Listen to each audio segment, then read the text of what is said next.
If you liked the video, feel free to subscribe. It would really help the channel, and we have battle reports, boarding actions, and list videos. Thanks for watching. Thanks for stopping by. This video is going over a competitive list for the new Adeptus Custodes Detachment Solar Spearhead. I've played a few test games to create this list. It should be featured in an actual battle report soon. I have only 2 Forge World models in this list. This is a combined arms list with a lot of synergy. I would say the most of any of my lists I've made so far. I still want to get a full vehicle list going, but I still need a few more dreads to get this going. I have 6, but I think I need 2 or 3 more. This should be a high scoring list while being very deadly in shooting and melee. Let's take a quick look at the Solar Spearhead detachment, and then we'll go on to the list and the unit breakdown. We still have the Martial Kata army rule, where if you have the Martial Kata ability in the fight phase, you can either select sustain hits 1 or lethal hits on your melee weapons. The detachment rule, there's 2 parts. The first part, Auric Armor. While Adeptus Custodes vehicle is at full strength, you add 2 to their objective control. If they're below starting strength, you can reroll a hit roll of 1. If the vehicle is below half strength, you can reroll the hit roll and the wound roll of 1. The next part is Moritoi Ancients. Add 2 to the move characteristic of Adeptus Custodes walkers, and add 1 to the advance and charge rolls made for such units. And also, you can make 2 Adeptus Custodes walkers into characters. For our stratagems, we have Emperor's Vengeance, and this is a 4+ fight on death, or if you are a walker, Dreadnought, it is a 3+ fight on death. Flawless Construction has to be a vehicle unit, -1 to the wound roll if the incoming attack has a higher strength than the toughness of the unit. Punishment Inescapable. In the shooting phase, any Adeptus Custodes unit, this allows you to ignore cover or any modifier to the hit or ballistic skill.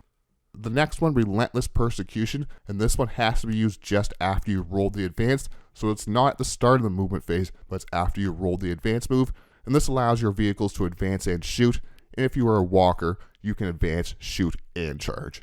Unstoppable for 1 CP, I really like this one. This allows your vehicles or mounted units to go through terrain like they are in infantry. Wrathful Advance for 1 CP, fight phase just before your army piles in. You can make a pilot move of D3 + 3. The enhancements for this list, the Adamantine Talisman, it is on our Bladechampion. It gives that Bladechampion 1 extra attack, strength, and damage. So that Bladechampion is going to hit like a truck. The Warlord is going to have that Honored Fallen enhancement. It is an aura and allows infantry and mounted units within 6 inches to reroll hit rolls of 1. Here is my Solar Spearhead list. I've named this list Threat Overload. It comes to 2,000 points exactly. Our Warlord is a Venerable Contemptor Dreadnought. I have the multi-melta equipped on this one with the Honored Fallen enhancement.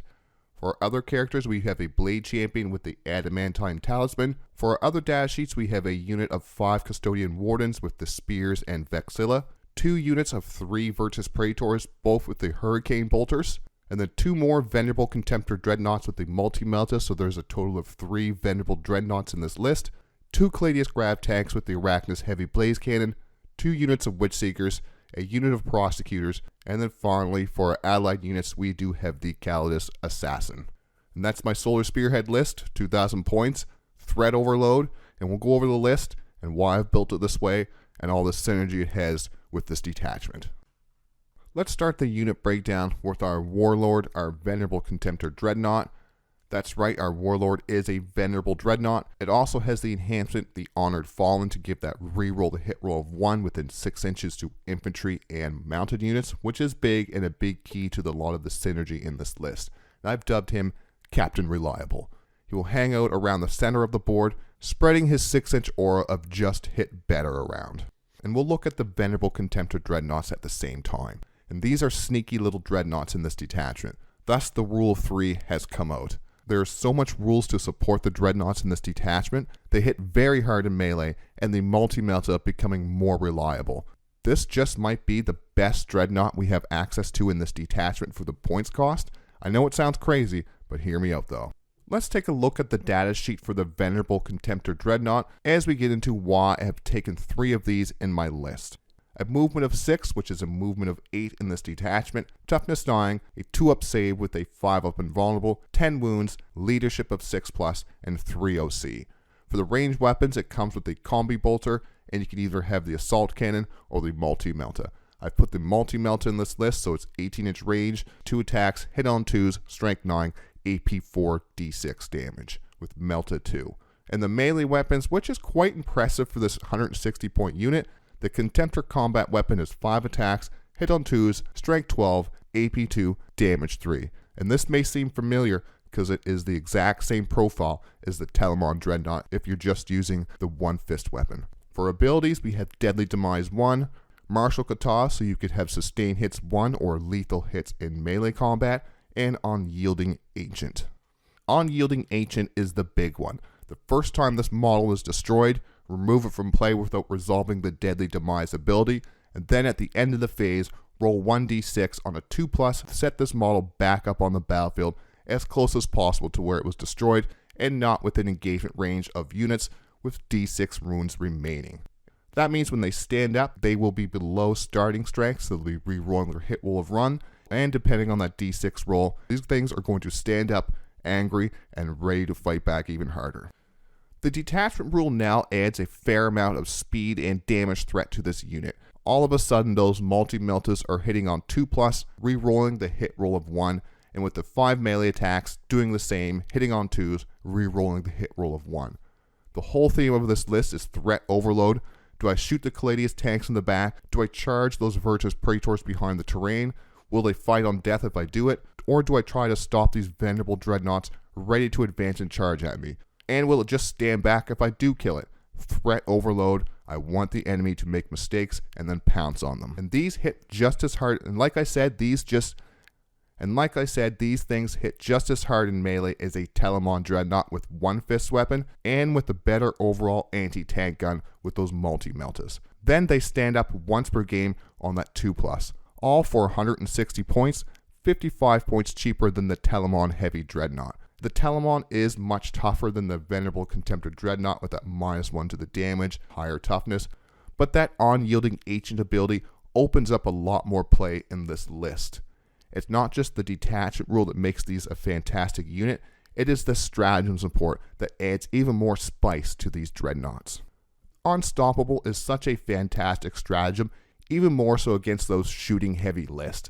If the opponent does not have a lot of strong melee units, they will have to screen or just stay away from ruins that has Venerable Dreadnoughts behind it. Another thing to keep in mind, it says models and terrain. That is our models and the enemy models, meaning we could walk through any movement screening units the opponent might have set up. And yes, we can only use this on one unit per movement phase, but it's the threat we want. The threat of one of our units coming out through the terrain and into the enemy. Emperor's Vengeance for 1 CP, a 3+ fight on death adds even more threat potential. We have a Venerable Dreadnought behind some line of sight terrain. The enemy does not want us to use Unstoppable on our next turn to move through the terrain and charge something important. Even if they try to charge and kill it with melee, we can use this stratagem for a 3+ fight on death. And these things hit so hard in melee, they're taking something with them. Flawless Construction for 1 CP, with toughness 9, 10 wounds, a 2-up save, 5-up invulnerable, -1 to the wound roll on those big high strength, high damage attacks makes a difference. We want to bounce as much of these high damage attacks off our army as we can. Attacking this list with low AP, low damage attacks is going to be a nightmare.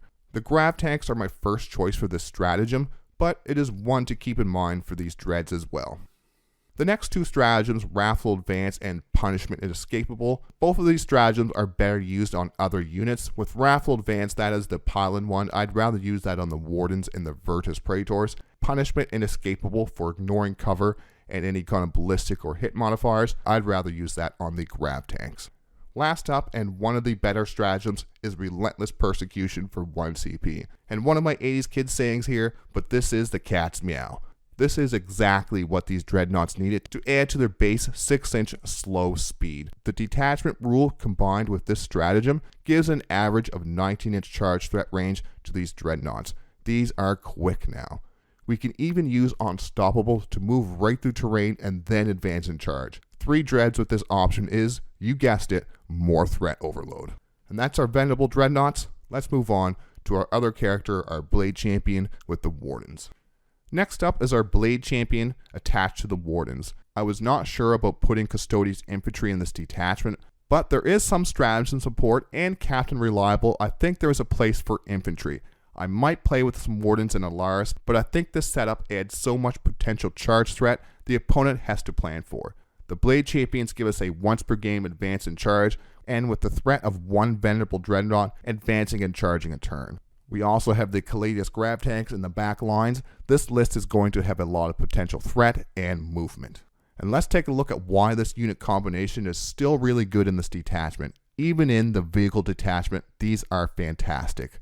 We have that adamantine mantle on the Bladechampion, so the Bladechampion's devastating wounds profile is now 6 attacks, strength 7, AP 3, damage 4. This unit wants to hang around Captain Reliable to get those reroll the hit rolls of 1, to get that Bladechampion tearing units apart.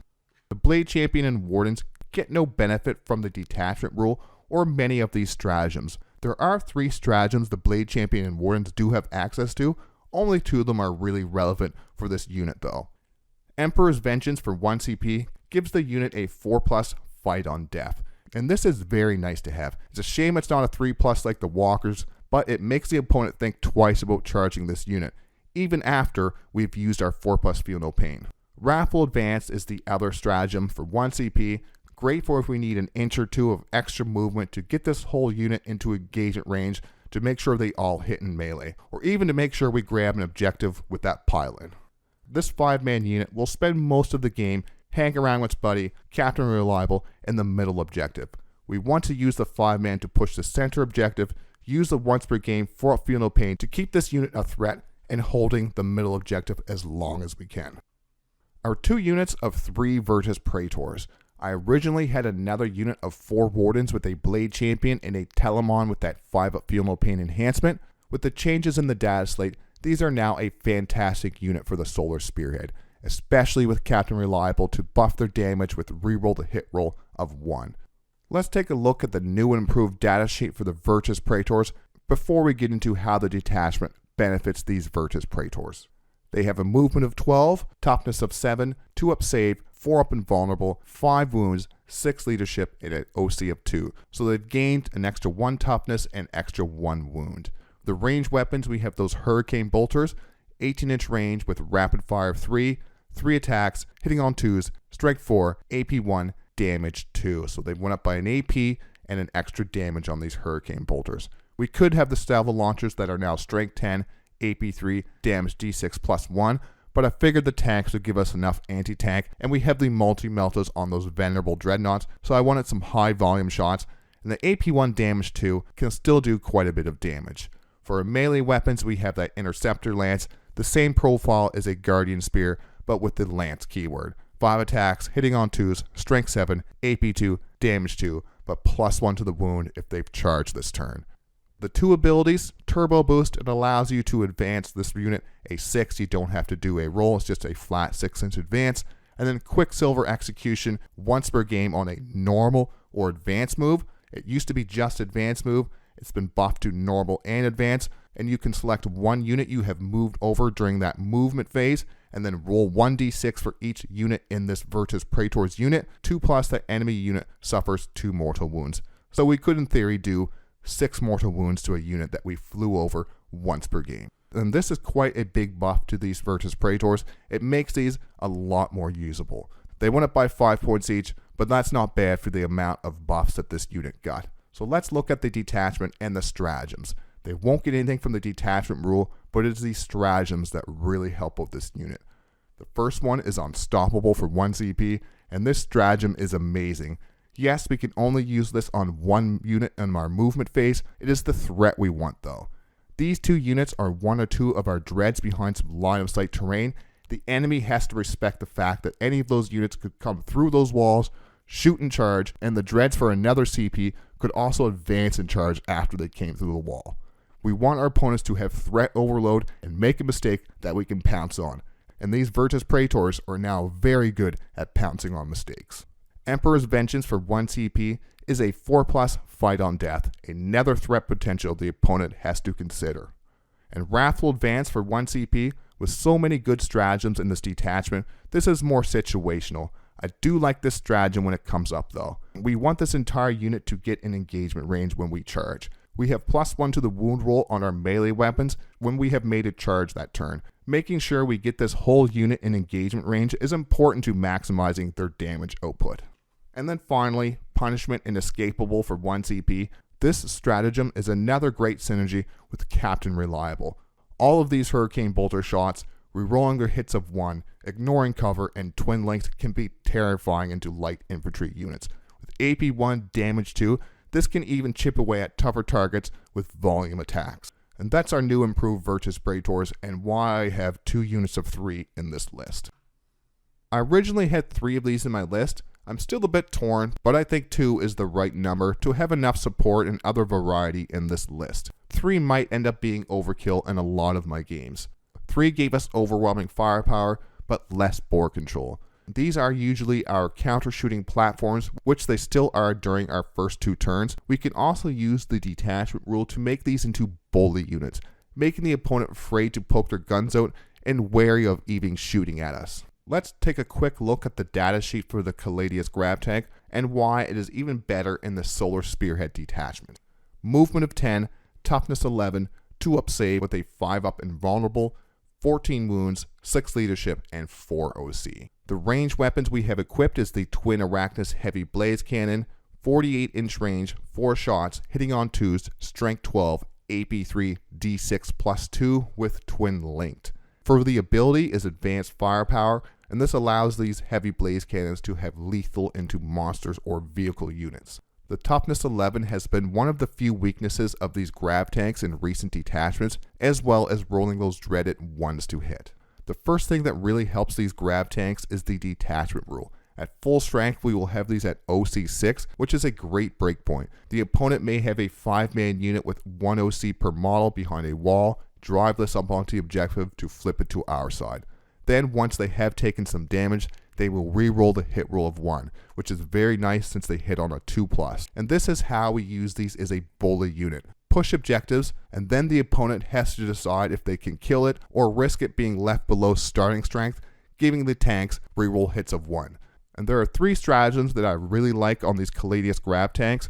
2 are quite useful, with the third one, once again, more of a potential threat. At toughness 11, flawless construction for 1 CP is great for making those incoming strength 12+ attacks -1 to the wound roll. I really like punishment inescapable for 1 CP, ignoring cover with our big scary guns, and then if we are re-rolling the hit rolls of 1 with twin links, these become even more reliable guns. And relentless persecution for 1 CP is what we can use to add some more shooting threat. The opponent can't afford to put an important unit within range of us advancing a tank to get enough movement to get some line of sight on that enemy unit. With all of these rules, we want to use these to counter shoot for the first few times and then turn these into aggressive bully units, making the opponent doting their movement and target priority. The third Caladius could help to do this even better, but with 2 tank and what's in the rest of this list, it should make up for the missing tank's firepower. On to the Witchseekers. The Prosecutors and the Witchseekers do not really get much support in this detachment, but this is not what we have them for in this list. I really like having the Witchseekers to get some early board control or create a screen line. They have that 6-inch scout ability, which I find really helps to get some turn 1 scoring and help set up our staging for turn 2.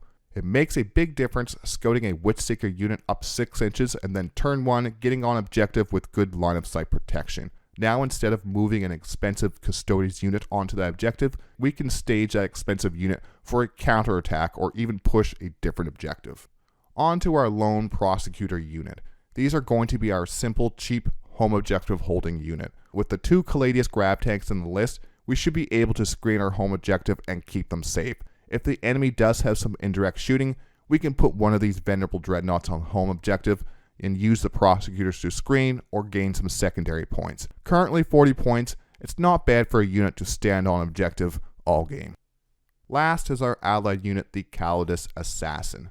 And this slide has not really changed since I've made it. It's just a great unit for us. And this is our best unit for scoring secondary points. Pariah Nexus has a lot of complete at the end of the opponent's next turn to complete secondaries.